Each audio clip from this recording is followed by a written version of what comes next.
everyone! In today's talk I'm going to talk about writing task 1 and the second type, which is comparative graphs. So the structure of comparative graph is the same as in the graph with a trend. It consists of introductory paragraph and body. Usually in the introduction we write from 1 to 2 sentences, and in the body we recommend you to write from 7 to 10 sentences in order to write 150 words.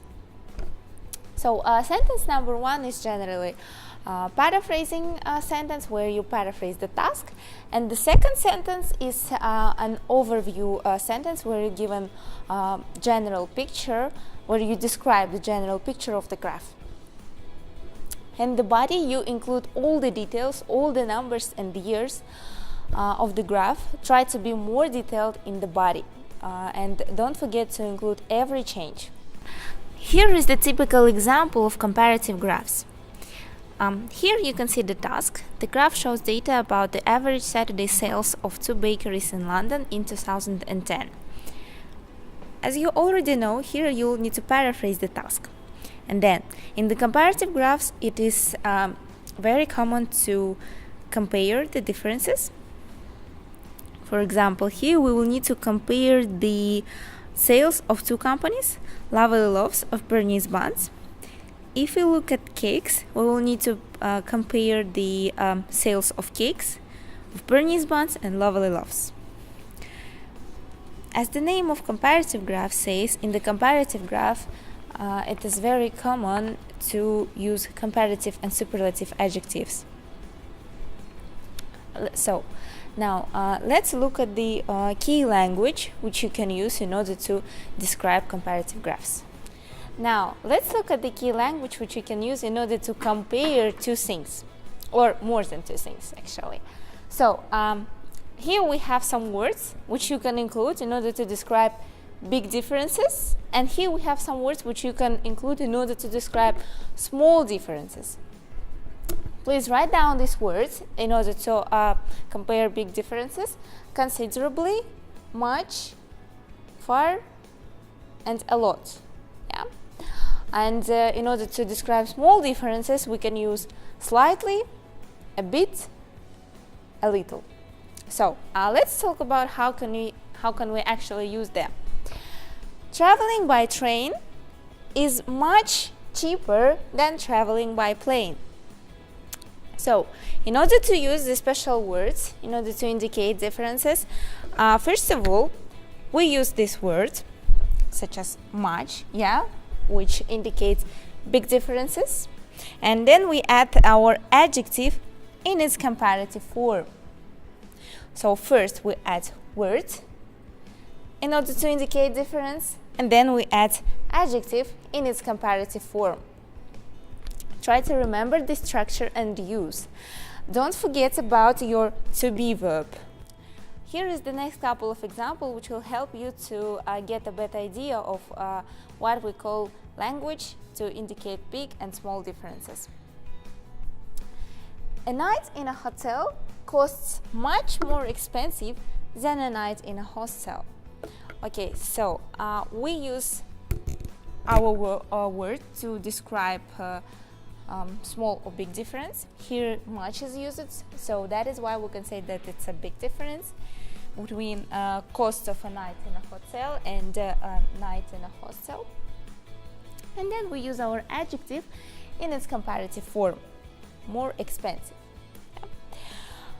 London is considerably more popular than Coventry among tourists. So here, word to indicate big difference is used, and then comparative adjective which is more popular is used. Try to remember the usage of words which can help you to indicate small and big differences. So, in order to get high score for grammatical range and accuracy, try to write big sentences. In order to write big sentences, here are some linking words which will help you to connect 2 sentences together while you are comparing them. For example, Monster Hits Records sold 230,000 CDs in 1990, while Colonel Spears sold 225,000. So here, while is used in order to link two sentences together. Look at the next sentence.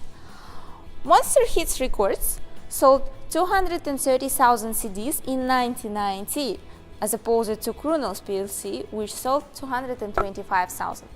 So here, linking word as opposed to is used.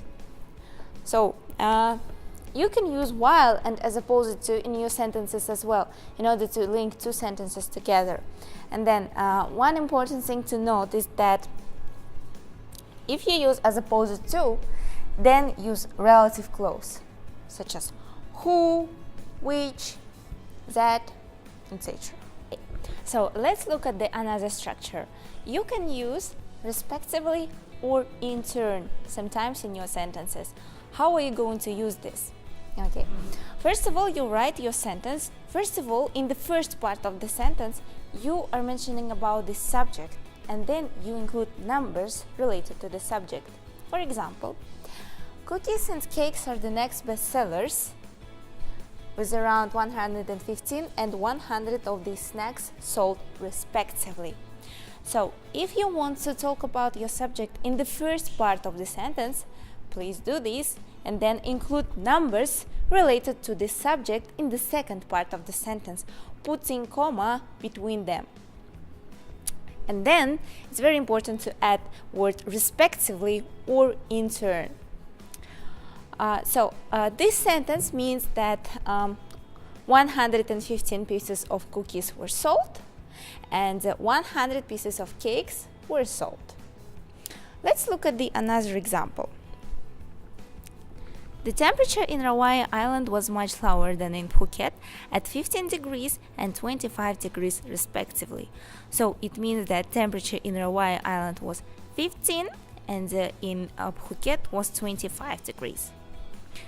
The number of visitors to Portugal was twice as high as those who went to Greece at 500 and 250 in turn. So it means that number of visitors to Portugal was 500 and number of visitors to Greece was 250. Christy. In order to make comparison, we can use words such as half, twice, 3 times, 4 times, 5 times, 6 times, and etc. How they can be used actually? First of all, you tell about your subject. Something is half or twice or 3 times as, let's say, popular as something. Let's look at the example in order to have a clear idea of this concept. Let's look at our example. And here in the example we can say favorite film genre among men. So by looking at this table we can say that 40 men prefer action films and 20 men prefer comedies. So let's compare them. Here we can say that action movies are twice as popular as comedies for men. First of all, you use your subject, which is action movies, and then you use your to be verb, and then you use word, which is twice, and then you use as, and then it goes adjective, and then it goes as again, and then it goes your subject. Let's look at the second sentence.